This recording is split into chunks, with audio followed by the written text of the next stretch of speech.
novac ide za one koje nemaju, recimo za misije. Samo svoje džepove. Dobro je Isus rekao. Ne činite od kuće oca moga kuću trgovačku. I istirali ih. Tako i treba. A onaj drugi dio koji su govorio da će razvaliti hram za 3 dana ga ponovo sagraditi. Pa mislim, meni ništa nije jasno. Jer on to ima neku super mašinu za gradnju.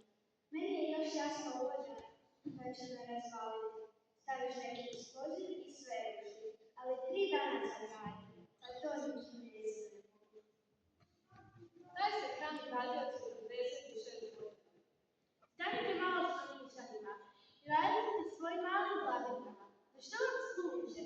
Evanđelje Kristijanu pričava. Isus to nije mislio na građevinu kao kuću. A što onda mislio i mene